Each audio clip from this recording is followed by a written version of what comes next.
প্রিয় দর্শক, চ্যানেল 16-এ আপনাদের সবাইকে সাদর আমন্ত্রণ। আমাদের দেশের প্রখ্যাত উপস্থাপিকা নবনীতা চৌধুরীকে আমরা সবাই চিনি। তিনি ৭১ টেলিভিশনের একজন উপস্থাপিকা ছিলেন। এরপরে তিনি ডিবিসি চ্যানেলে কাজ করেছেন। এরপরে তিনি, আমরা জানি যে এর ভিতরে তিনি ব্র্যাক ইউনিভার্সিটিতেও কাজ করেছেন, শিক্ষকতা করেছেন। তিনি গত 2 দিন দুটো অনুষ্ঠান করেছেন। যেহেতু ভারতের প্রধানমন্ত্রীর সাথে আমাদের প্রধান উপদেষ্টার বৈঠক হবে কি না, এটা নিয়ে একটা সন্দেহ ছিল। আপনারা জানেন যে বাংলাদেশের পক্ষ থেকে বারবার ডেট চাওয়া হয়েছে, সময় চাওয়া হয়েছে, কিন্তু ভারত সময় দিতে রাজি হয়নি, বা তাদের সময় নেই, বা তাদের প্রধানমন্ত্রী ব্যস্ত, শিডিউল দিতে পারেননি, অপারগতা প্রকাশ করেছেন। বাংলাদেশের মানুষ আশঙ্কায় ছিল আদৌ মিটিং হবে কি না। তার মধ্যে শেষ মুহূর্তে হয়েছে। গতকাল আমাদের বিখ্যাত নবনীতা চৌধুরীর বয়ান, ইউটিউব চ্যানেলে তিনি একটি অনুষ্ঠান করেন। সেটিতে গতকাল যে পর্বটি দেখেছি সেটি হচ্ছে ভারতের ইউটার্ন, এবং আজকে যেটি তিনি করেছেন সেটি হচ্ছে মোদির সঙ্গে বৈঠকে ইউনূসের ছক্কা। অর্থাৎ তিনি যে বয়ান দিয়েছেন বাংলাদেশের নির্বাচন যে আদৌ হবে না তার বক্তব্য বোঝা যায়, এবং ভারত বুঝে গেছে যে এই সরকার আরও 1-2-3 বছর থেকে যাবে, এবং ডিসেম্বরে যে নির্বাচন হবে না সেটাও বোঝা গেছে নবনীতা চৌধুরীর বয়ানে, এবং জুনে যে নির্বাচন হবে না তাও বোঝা গেছে নবনীতা চৌধুরীর বয়ানে। আরেকটি কথা এখানে এখন অনেকেই বলছেন যে মাননীয় প্রধান উপদেষ্টার বিমস্টেক সফরের পর, অর্থাৎ সম্মেলনের পর আমাদের প্রেস সচিব যে বক্তব্য দিবেন, সেই প্রেস সচিবের বক্তব্য আর দিতে হবে না, শুধু নবনীতা চৌধুরীর এই বয়ানটা চালিয়ে দিলে হয়। নবনীতা চৌধুরীর বয়ান, মোদির সঙ্গে বৈঠকে ইউনূসের ছক্কা। এত কথা আমাদের শফিক সাহেবও বলতে পারবেন না। নবনীতা চৌধুরীর যে সাকসেস দেখেছেন এই মিটিংয়ের, এবং সেটা যদি সফল হয় আমরা কৃতার্থ হব, আমরা খুব খুশি হব। এবং নবনীতা চৌধুরী বেশ কিছু কথাও মিস করে গেছেন, কিন্তু সব তিনি পজিটিভ দেখেছেন। এবং আমাদের প্রধান উপদেষ্টার সাথে সম্ভবত তিনি ছিলেন, আমরা বুঝতে পারছি তার বক্তব্য দেখে। প্রধান উপদেষ্টা এবং মোদিজির মধ্যে যে বৈঠক হয়েছে, সেই বৈঠকে আমাদের নবনীতা চৌধুরী উপস্থিত ছিলেন, এবং আমাদের প্রধান উপদেষ্টার সাথে কথোপকথন বা আমাদের নবনীতা চৌধুরী হয়েছে, এবং তার বক্তব্য শুনে আপনি মুগ্ধ হবেন। এবং এই সাফল্য যদি আমাদের চলে আসে, চীনের সাথে আমাদের যে সম্পর্ক, আমাদের প্রধান উপদেষ্টা যে সম্পর্ক, সেটি দেখে কিন্তু ভারত ভয় পেয়ে গেছে, এবং ভয় পেয়ে তারা তড়িঘড়ি করে একটা মিটিংয়ের সিদ্ধান্ত নিয়ে ফেলেছে।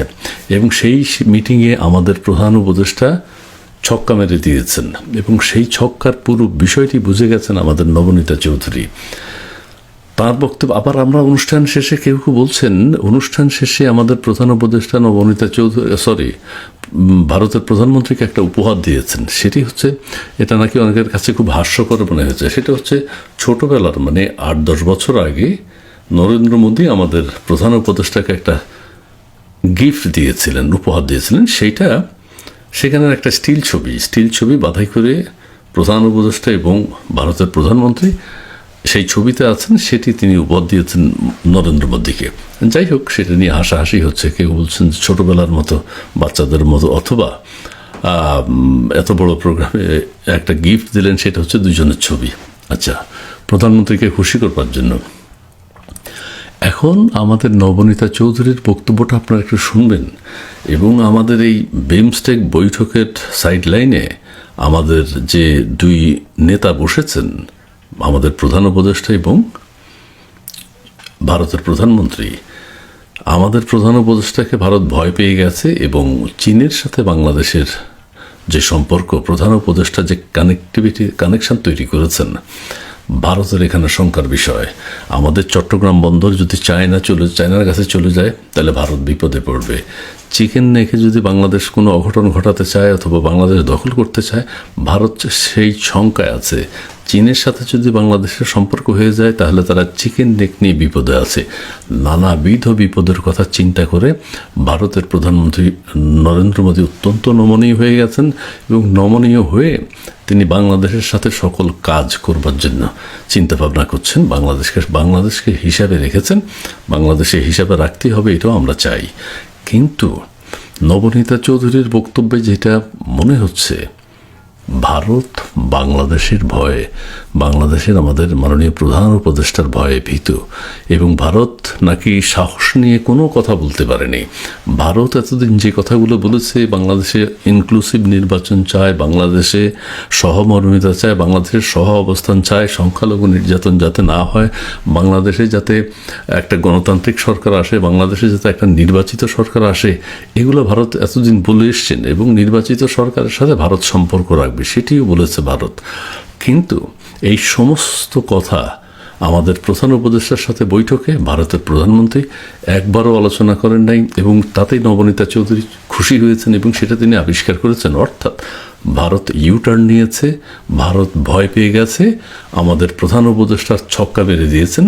কাজে সাকিব আল হাসান, তামিম ইকবাল অসুস্থ হয়ে গেছে, সাকিব আল হাসান এখন খেলায় নেই, এখন ছক্কা মেরেছেন আমাদের ডক্টর ইউনূস, তিনিও ক্রিকেট খেলতে পারেন। তবে আমরা এখন চাই, যে কথাটি দেশের মানুষ ভাবছে, নবনীতা চৌধুরীর বক্তব্য, নবনীতা চৌধুরীর বয়ান, যাতে আমাদের শফিক সাহেব যে বক্তব্য দেবেন, জনাব শফিকুল আলম, সেই বক্তব্যের জায়গায় নবনীতা চৌধুরীর বক্তব্যটি বসিয়ে দেওয়া হোক, অথবা এআই দিয়ে কোনোভাবে শফিক সাহেবকে বসিয়ে নবনীতার ভয়েসটা লাগিয়ে দেওয়া হোক। তাহলে আমাদের প্রধান উপদেষ্টার যে বিমস্টেক সফর এবং ভারতের প্রধানমন্ত্রীর সাথে যে বৈঠক হয়েছে, সেটার ফলাফল আমরা জানতে পারবো। আরেকটি কথা হচ্ছে, নবনীতা চৌধুরী আবার জোরালোভাবে বলেছেন 40 মিনিট আলোচনা হয়েছে। এখন কেউ বলছেন যে না, 40 মিনিটের মধ্যে 22 মিনিট তাঁরা শুভেচ্ছা বিনিময় করেছেন, মানে কেমন আছেন, কি করছেন, শরীর ভালো কিনা, চীন সফর আপনার কেমন হলো, আমাদের প্রধান উপদেষ্টা জিজ্ঞেস করেছে আমেরিকা সফর আপনার কেমন হলো। দুই নেতা এগুলো নিয়ে কথা বলেছেন, তাদের ছেলে মেয়ে বউ কেমন আছেন, নরেন্দ্র মোদীর তো বউ নেই, কেমন আছেন সেগুলো জিজ্ঞেস করেছেন, অর্থাৎ খোশ গল্প করেছেন, এবং এটা একটা কার্টেসি। কিন্তু দুই দেশের স্বার্থ সংশ্লিষ্ট বিষয়ে কথা বলেছেন মাত্র 18 মিনিট, এবং সেই 18 মিনিটে ভারত বাংলাদেশের বর্তমান যে বিশৃঙ্খল পরিস্থিতি, এগুলো নিয়ে কোনো কথা বলতে সাহস পায়নি। সেটা হচ্ছে নবনীতা চৌধুরীর বয়ানের মাধ্যমে আমরা সে বিষয়টি জানতে পারলাম। যাই হোক, আমার কথা একটু এলোমেলো হয়ে গেছে, অত গুছানো না, হঠাৎ করে এটি করছি। তবে আপনারা যদি দেখতে চান নবনীতা চৌধুরীর বয়ান, মোদির সঙ্গে বৈঠকে ইউনূসের ছক্কা, এই পর্বটি আপনারা একটু দেখে নেবেন।